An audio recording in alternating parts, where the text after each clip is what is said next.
Hey guys, how are you doing? OpenAI has just launched ChatGPT Images 2.0, and this time it's not just another AI that generates pretty images. The focus now is different, creating useful images with readable text, organized layouts, and ready for real use. I tested this in practice by creating really cool images, posts, and even content pages, and the results really change what you can do inside ChatGPT. Now, have you noticed that there's something new here every day? So guys, if you haven't subscribed yet, it's about time, right? Now, if you're already part of the family, just don't forget to give us a big thumbs up. Share, hype it up, and do everything you're already used to. Deal? So, let's get to the video. But before that, I want to show you a practical way to prepare for the future without having to stop everything you're already doing.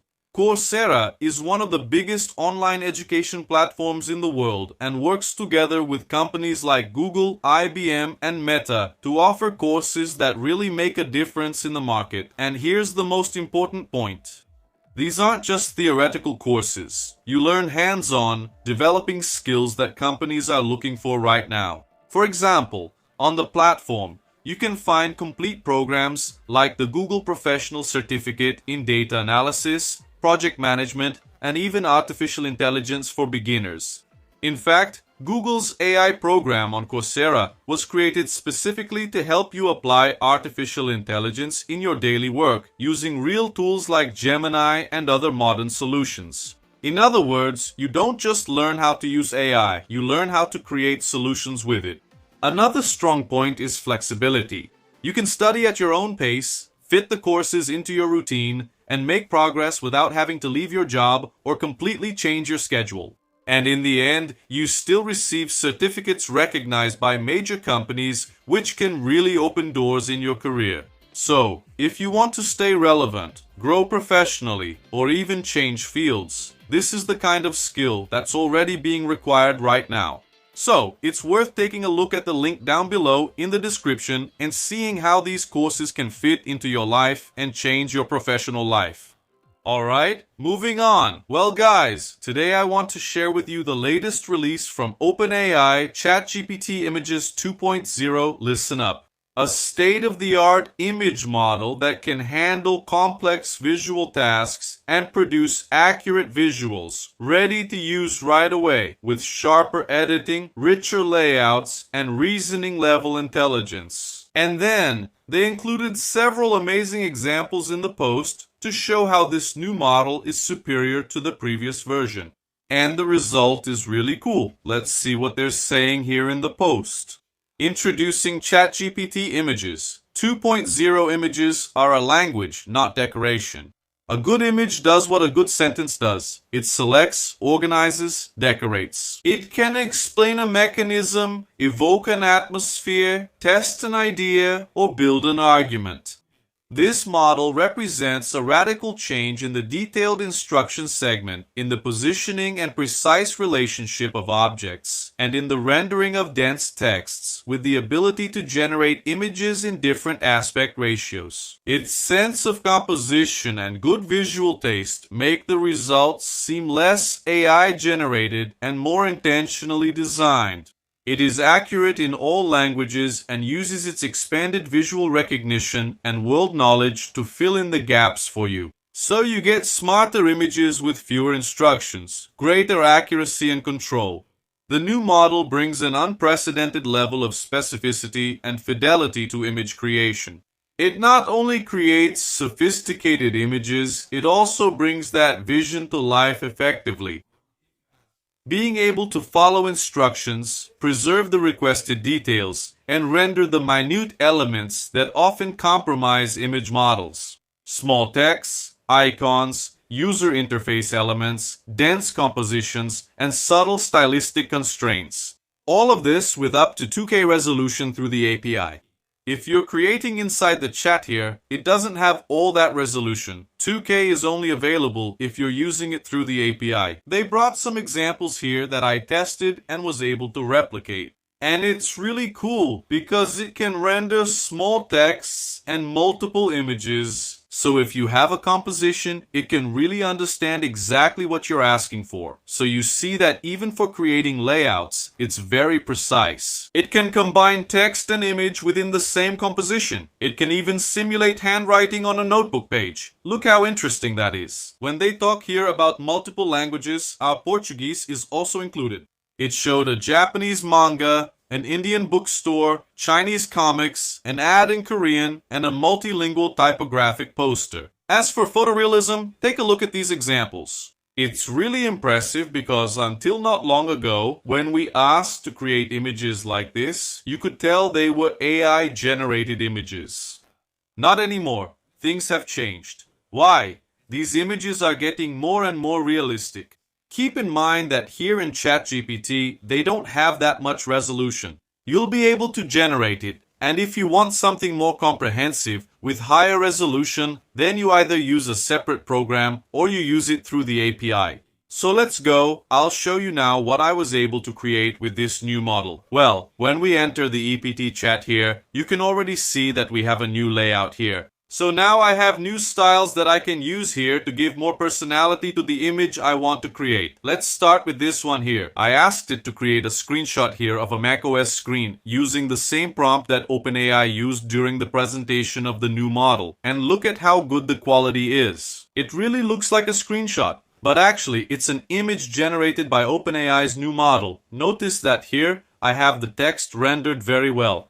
Even in the smaller details, it doesn't fall apart. So if you look at an image like this, it really looks like a screenshot, like a real image, and not something generated by AI. And look how interesting. This image here is horizontal, but now I have the option to choose another aspect ratio for the same image. See that now the following options are available here: square, landscape, story, ultra-wide, widescreen, landscape, panoramic, standard, portrait, and auto. I'll set it to square to see how it looks.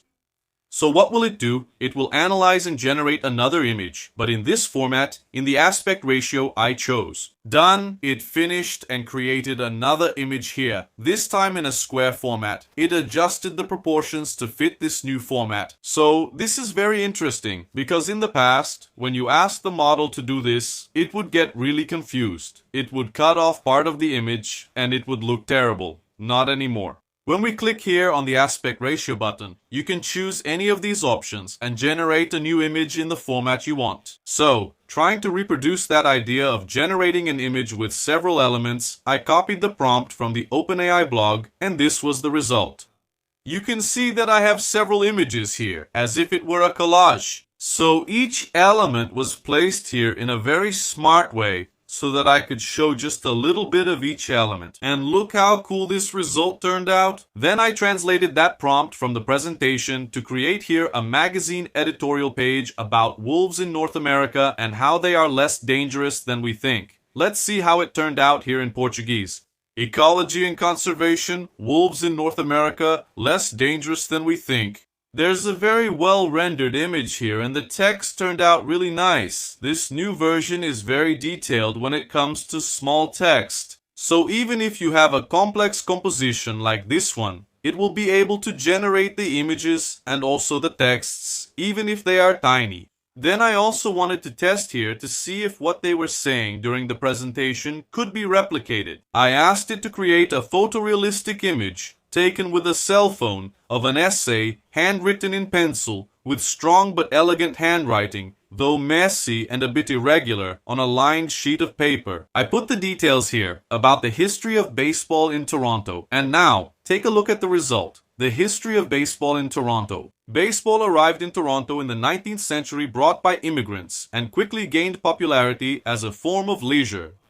He put the text here as if it were handwritten, in pencil, and in Brazilian Portuguese. So, in this test here, the new model passed with flying colors. Because it really looks like a notebook page, it has the coffee stain here just like I asked. And it's written here by hand in Brazilian Portuguese. Then, that other example that was also in the presentation, which was to create a multilingual poster. And really, it did very well. And why am I using these prompts? Exactly to show you that what was demonstrated during the presentation is really replicable. And just so you can see that the prompts work, look at this image here, which was also in the presentation, where I have two aliens sitting in a cafe here, drinking some water. Look how cool it turned out. This one is really nice. What did I do? I uploaded this little image here of the Android robot, and then I used those pre-programmed prompts within the style. What are those prompts? When you click here on More and Images, you can see that the blueprint poster option appears here. That's exactly the one I used. Notice that I put the image of the little robot here. The prompt is automatic. It already puts it here when you select the style. And this was the result. It shows the measurements here, then the side view, rear view, and down here the caption. Pretty cool, right? Still using the styles option, I uploaded this image and asked to turn the photo into a sophisticated fashion studio portrait. And this was the result. Pretty cool, right? Here's that other example. Putting artists on a magazine cover. But this time I asked for the text in Portuguese, and it managed to replicate it exactly. Even adding a barcode here. Speaking of barcodes, in this other example here, I asked it to generate a poster in this format with several images and multiple integrated text elements, all in Brazilian Portuguese.